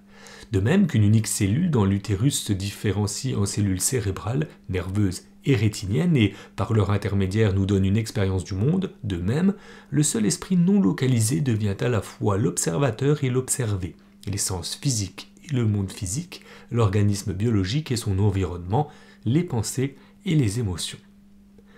Vos mondes intérieurs et extérieurs appartiennent tous deux à un continuum, un champ d'activité unique, unifié. Le monde extérieur est, à n'importe quel point spécifique de l'espace-temps, un miroir de qui vous êtes. Cette idée a été exprimée de nombreuses façons différentes. Si vous voulez connaître l'état de votre conscience personnelle, regardez autour de vous et voyez ce qui vous arrive, disent les maîtres spirituels. Si vous voulez connaître l'état de la conscience collective, regardez ce qui se passe dans le monde. À tout point donné du temps, votre réalité personnelle est orchestrée au niveau de la synchronicité et des coïncidences, par votre conscience de soi. Si votre conscience de soi est contractée, elle le manifestera par un corps tendu et crispé, une attitude craintive et un environnement incertain. Par ailleurs, si votre conscience de soi s'élargit, elle fera l'expérience d'un corps détendu et d'un environnement amical et ouvert, où vos intentions se réalisent dans la synchronicité. Votre soi, lorsqu'il est vaste, éprouve toujours un sentiment de valeur, de paix, de liberté et d'absence d'entrave. Il se sent porté par le courant et est plein de respect devant le mystère de l'existence. La conscience de soi détermine également notre attitude. La cupidité, l'arrogance et l'agressivité, ainsi qu'une tendance à être mécontent et insatisfait, résultent d'une conscience de soi contractée. La disposition à partager, à soutenir, à aider, l'humilité, un caractère conciliant, aimable et satisfait, proviennent du soi vaste et élargi. Pour ce qui est de l'aspect plus large de la conscience de soi, la masse critique des gens dans les sociétés, les communautés et les institutions détermine également l'attitude de ces entités plus grandes. Lorsqu'une culture a une identité contractée, elle s'attache particulièrement au profit, à la compétition sans merci, à l'impérialisme économique, à un nationalisme extrême, aux conflits armés, à la violence et à la peur. Si une masse critique de gens venait à exprimer leur soi élargi, non seulement ils satisferaient spontanément leurs désirs personnels, mais ils changeraient aussi le mode d'expression même de la culture. Dans une société ainsi transformée, l'accent serait mis sur le service plutôt que sur la cupidité, sur la coopération plutôt que sur la compétition, sur l'ouverture des cœurs plutôt que sur la fermeture des marchés. Ces emblèmes seraient la résolution non violente des conflits, la compassion, l'humilité, la paix et la justice économique et sociale. Si nous regardons dans le monde d'aujourd'hui, nous observons une hiérarchie confuse d'événements et interdépendants et coémergents. Les spécialistes des sciences humaines affirment que notre comportement collectif génère un environnement non viable du fait de la diminution des forêts, de l'épuisement des combustibles minéraux et fossiles qui à leur tour génèrent d'autres effets dévastateurs tels que l'effet de serre, les modifications climatiques, les ouragans et l'augmentation de l'amplitude des marées océaniques. En surface, ces différents événements ne semblent pas liés, mais ils le sont. Ils sont le résultat de notre conscience de soi collective contractée, et ils se produisent ensemble, simultanément, de manière synchronique. Conflits religieux, pollution, terrorisme, épuisement de la terre arable, installations nucléaires, toxicomanie, extinction des espèces vivantes, pauvreté, crimes, guerre des stupéfiants, industrie d'armement, inondations et famines, produits chimiques dangereux dans la chaîne alimentaire et guerre sont tous en relation acausale. Si chacun de nous pouvait aspirer à exprimer le soi élargi, et si, entre nous, nous pouvions en partager la connaissance et l'expérience, il nous serait peut-être possible de créer un environnement basé sur le respect de la vie et rétablir l'équilibre dans les océans, dans les forêts et la nature sauvage. Cet environnement transformé à son tour générerait la survenue d'événements simultanés qui déboucheraient sur un monde complètement nouveau. Sur cette planète idéale, nous trouverions la paix de l'esprit, un sens du sacré, des partenariats économiques et la prospérité, des industries énergétiques efficaces et propres, une compréhension scientifique de la nouvelle réalité, l'épanouissement des arts et de la philosophie et une véritable conscience de notre inséparabilité. Dans une telle société, nous verrions clairement que l'amour est la force ultime à l'œuvre au cœur de l'univers. Votre aptitude à satisfaire spontanément vos désirs est directement proportionnelle à votre expérience de votre soi non localisé.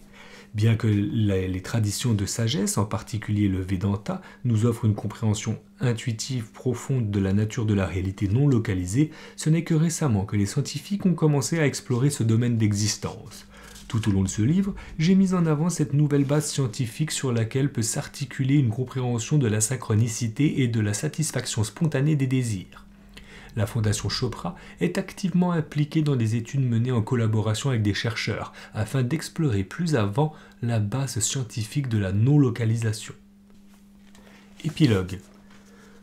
Comprendre la nature du soi non localisé est une entreprise si importante et cependant si insaisissable que j'ai rajouté les pages qui suivent à l'intention des lecteurs désireux d'aller plus loin dans l'exploration de ce sujet fascinant. La première partie reprend finalement ce que nous savons déjà, mais pour passer cette fois de la perspective historique et philosophique qui s'enracine dans l'Orient antique à celle des grandes civilisations de la Grèce, de la Rome et de l'Égypte ancienne, il est toujours précieux de pouvoir regarder les choses d'un point de vue nouveau. La seconde partie est une histoire tirée des grands textes védiques qui illustrent ce qui ne peut être vu mais qui rend la vision possible, ce qui ne peut être connu mais qui rend la connaissance possible, ce qui ne peut être imaginé mais qui rend possible l'imagination. J'espère que vous les trouverez utiles. 11 idées, 11 principes. Dans les pages précédentes, nous avons vu comment le soi non localisé se différencie dans le cosmos et nous avons appris comment faire un usage pratique de cette connaissance pour la réalisation spontanée des désirs. À cette fin, la tradition de sagesse du Vedanta a été réinterprétée dans notre contexte moderne, scientifique et contemporain. De crainte que vous, lecteurs, ne pensiez que cette connaissance n'existe que de les écoles ésotériques de l'Orient, je présente dans les paragraphes suivants certaines idées issues de la philosophie hermétique qui sont tout à fait proches de la pensée orientale et qui nous sont parvenues en suivant une transmission qui prend sa source dans les anciennes écoles de la Grèce, de la Rome et de l'Égypte ancienne.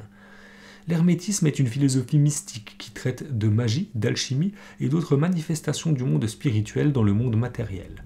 L'origine de la connaissance hermétique remonte de Hermès Trismégiste, dont on sait peu de choses et dont la date et le lieu de naissance nous sont inconnus.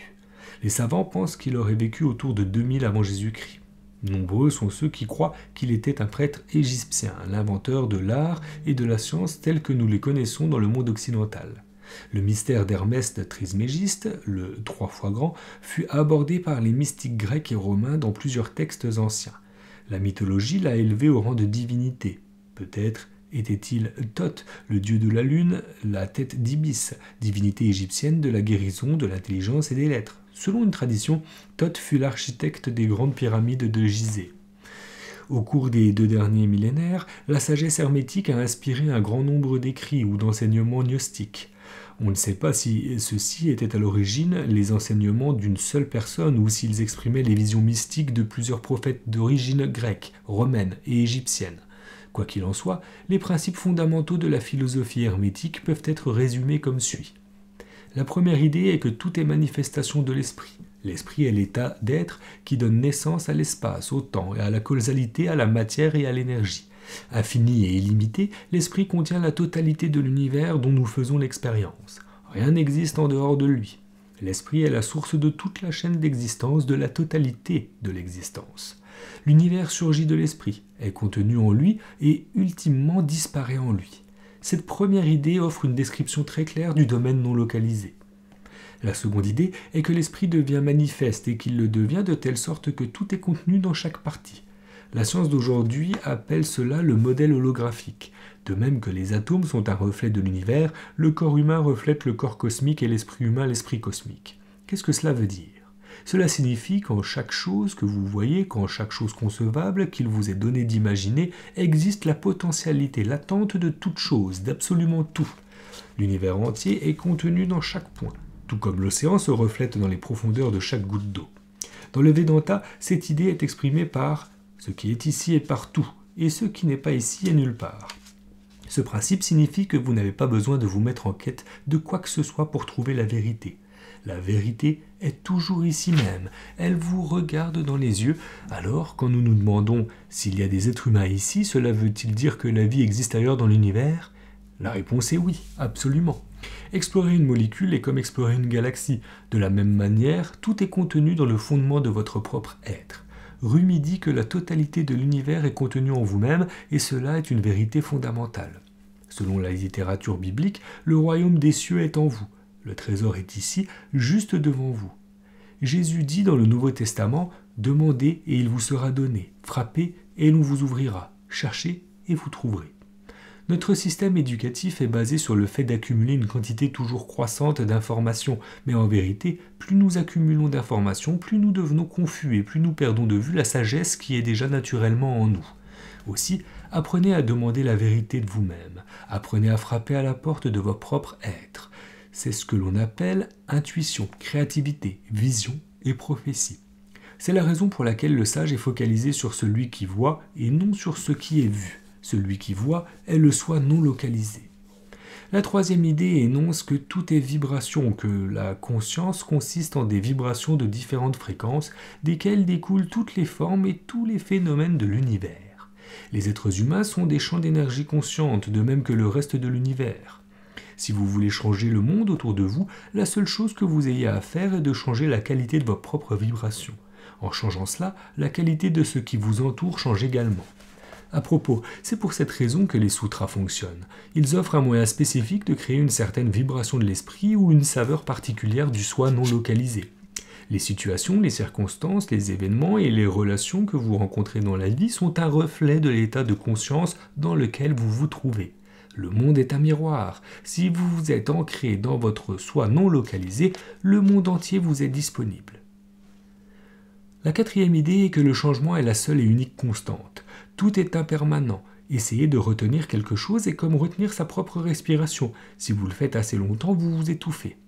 En dernière analyse, le seul moyen d'acquérir quoi que ce soit dans l'univers physique est de le laisser aller et de ne pas s'y accrocher. C'est là un point très délicat.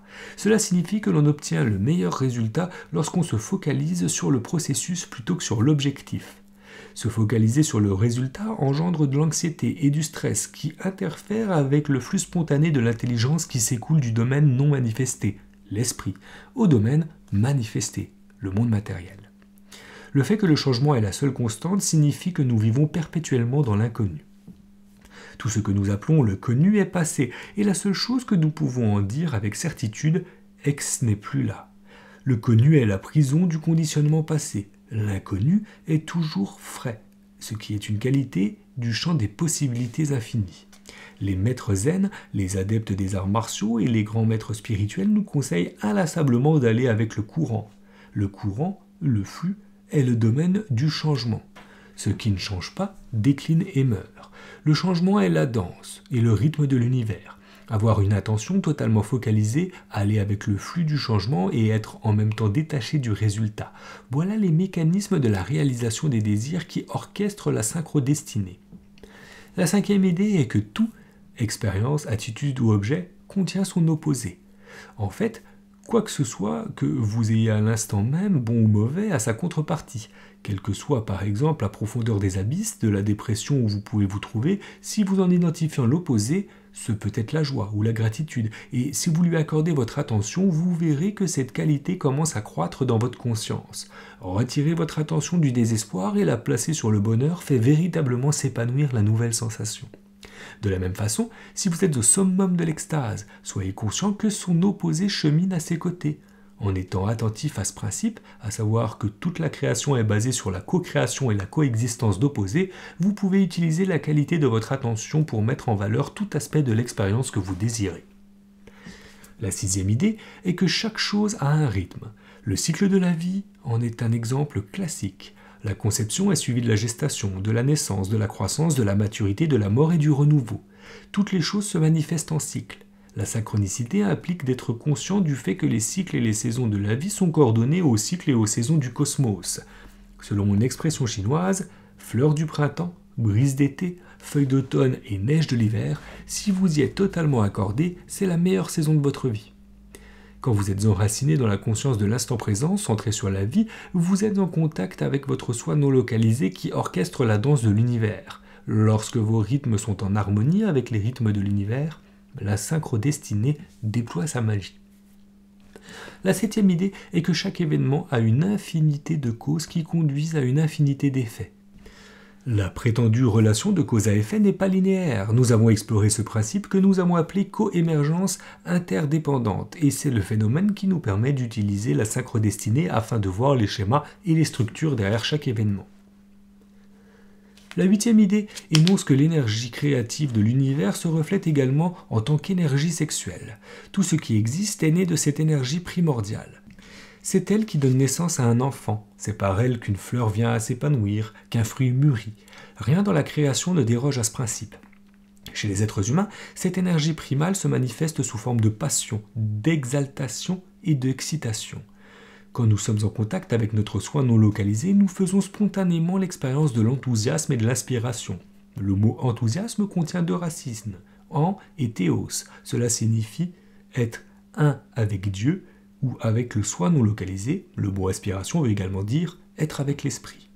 L'inspiration, l'enthousiasme, la passion et l'excitation donnent l'énergie à nos intentions et accélèrent ainsi la réalisation spontanée de nos désirs. La neuvième idée affirme que nous pouvons diriger l'énergie primordiale au moyen du pouvoir de l'attention et de l'intention. Comme nous l'avons vu, tout ce sur quoi nous dirigeons notre attention, nous en faisons ainsi le point focal de cette énergie, s'épanouit. Tout ce à quoi nous retirons notre attention commence à dépérir. L'attention et l'intention sont les clés de la transformation, que leur objet soit une situation, une circonstance, une personne ou une chose. Les sutras de ce livre sont des codes pour déclencher et activer l'intention et l'attention. La dixième idée est que nous pouvons parvenir à l'harmonie au moyen de ces forces et de ces éléments du cosmos que nous appelons masculin et féminin.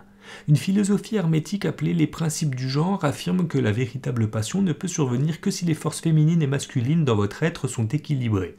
L'énergie masculine active des qualités telles que l'agressivité, le pouvoir de décision, l'action et le courage, tandis que l'énergie féminine peut se percevoir dans le goût pour la beauté, l'intuition, le côté nourricier, l'affection et la tendresse. Les grandes œuvres d'art impliquent toujours une interaction harmonieuse du masculin et du féminin, du yin et du yang. Le sutra Shiva Shakti est destiné à activer l'interaction harmonieuse des énergies archétypales masculines et féminines de votre soi non localisé. La 11e idée énonce que la nature profonde de chaque être, aussi mauvais qu'il puisse paraître, est amour, et que cette qualité essentielle peut toujours être révélée en dévoilant notre propre amour. Ainsi, l'amour n'est pas un sentiment, c'est la vérité ultime au cœur de toute création. Il est inconditionnel et illimité, et il irradie lorsque nous sommes en contact avec notre soi non localisé. Ces 11 principes sont en fait les principes de l'alchimie que l'on trouve dans l'œuvre de Hermès Trismégiste, dans le Vedanta et dans toutes les philosophies pérennes de l'humanité. Dès lors que nous avons intégré ces idées, nos propres attitudes intérieures, nos pensées, nos rêves et les sentiments que nous éprouvons en réponse aux diverses situations de la vie deviennent beaucoup plus vastes. Par exemple, lorsque nous devenons pleinement harmonisés au cycle, au rythme et aux saisons de la vie, il n'y a pas de situation particulière qui puisse nous affliger ou nous mettre hors jeu. L'histoire de Svetaketu. L'histoire suivante, extraite de l'un des plus grands textes de Vedanta, le Chandogya Upanishad, décrit magnifiquement la nature du soi non localisé. Il y a des milliers d'années, le grand sage Uddalaka Aruni envoyant son fils de 12 ans, Svetaketu, auprès d'un grand maître afin qu'il apprenne à connaître la réalité ultime dans toute sa profondeur. Durant une douzaine d'années, Svetaketu étudia sur la direction de son maître et mémorisa tous les Védas. À son retour, son père constata que son fils agissait comme s'il avait appris tout ce qu'il était possible d'apprendre. Uddalaka décida donc de poser une question au jeune homme. « Mon fils lettré, quelle est donc cette chose qui ne peut être entendue, mais qui rend l'audition possible, qui ne peut être vue, mais rend la vue possible, qui ne peut être connue, mais rend possible la connaissance, qui ne peut être imaginée, mais rend possible l'imagination ?» Svetaketu, perplexe, restait silencieux. Son père reprit. Lorsque nous connaissons une seule particule de terre, tous les objets de terre sont connus. Lorsque nous connaissons un seul grain d'or, tous les objets d'or sont connus. La différence entre une pièce d'orfèvrerie en or et une autre ne réside que dans leur nom et leur forme. En réalité, tous les bijoux sont seulement de l'or et tous les pots sont seulement de la terre. Peux-tu me dire, mon fils, quelle est cette chose par laquelle, si on la connaît, on peut tout connaître ? Hélas, mon maître ne m'a pas donné cette connaissance, répondit Svetaketu. Le feras-tu ? Très bien, dit Uddakala, je vais te le dire. L'univers entier est une réalité, et cette réalité est pure conscience. La pure conscience est l'existence absolue. C'est le un qui n'est pas suivi d'un second. Au commencement, le un se dit à lui-même. Je vais me différencier en multitude et devenir ainsi tout ce qui voit et tout ce qui est vu. Le un entra dans la multitude et devint le soi de chaque chose. Les êtres de toutes les choses sont le un, et cet un est l'essence subtile de tout ce qui existe. Tu es cela, Svetaketu. De cette même façon, les abeilles font du miel à partir du nectar de nombreuses fleurs, mais une fois que le miel est fait, le nectar ne peut dire « je proviens de cette fleur-ci ou de celle-là ». De même, lorsque tu te fonds dans ton soi non localisé, tu deviens avec le soi de tout ce qui existe. C'est le véritable soi de toute chose, et toi, Svetaketu, tu es cela. Éclaire-moi davantage, mon père, répondit le jeune homme. Uddalaka fit une pause avant de reprendre. Le fleuve Gange s'écoule vers l'est, l'Indus s'écoule vers l'ouest. Cependant, tous deux finissent par devenir la mer. Une fois devenu la mer, ils ne pensent plus « je suis le Gange » ou « je suis l'Indus ». De même, mon fils, tout ce qui existe a sa source dans le soi non localisé, et ce soi est l'essence la plus subtile de toute chose, c'est le vrai soi. Svetaketu, tu es cela. Lorsque le corps décline et meurt, le soi ne périt pas, le feu ne peut le brûler, l'eau ne peut le mouiller, le vent ne peut le sécher, les arbres ne peuvent l'anéantir. Il est incréé, il n'a ni commencement ni fin. Au-delà des limitations de l'espace et du temps, il pénètre l'univers entier. Svetaketu, tu es cela. Éclaire-moi encore, père, dit Svetaketu avec enthousiasme. Apporte-moi un fruit de l'arbre Nyagroda, demanda Uddakala. Svetaketu amène la fruit. Ouvre-le. Svetaketu obéit. Que vois-tu, mon fils? De toutes petites graines, père? Maintenant, casse une de ces graines. Svetaketu cassa une petite graine. Que vois-tu, mon fils? Je vois qu'il ne reste rien, père. Ce que tu ne vois pas est l'essence subtile, et la totalité de l'arbre Nyagroda en provient. De même, l'univers germe et surgit du soi non localisé. Pour finir, Uddalaka demanda à Svetaketu de placer un petit cube de sel dans un seau d'eau. Le lendemain, le sage demanda à son fils de lui redonner le morceau de sel. « Je ne peux pas te le rendre, dit le jeune homme, il s'est dissous. » Uddalaka demanda à son fils de goûter la surface de l'eau. « Dis-moi comment est-elle ?»« Elle est salée, père. »« Goûte-la au milieu et dis-moi comment elle est. »« Elle est salée, père. »« Goûte-la au fond et dis-moi comment elle est. »« Elle est salée, père. » Tout comme le sel est localisé dans le cristal et se disperse dans l'eau, ton soi est localisé dans ton corps en même temps qu'il pénètre l'univers entier. Mon cher fils, dit Uddalaka, tu ne perçois pas le soi dans ton corps, mais sans lui, les perceptions seraient impossibles. Tu ne peux conceptualiser le soi, mais sans lui, la conceptualisation serait impossible. Tu ne peux imaginer le soi, mais sans lui, l'imagination serait impossible.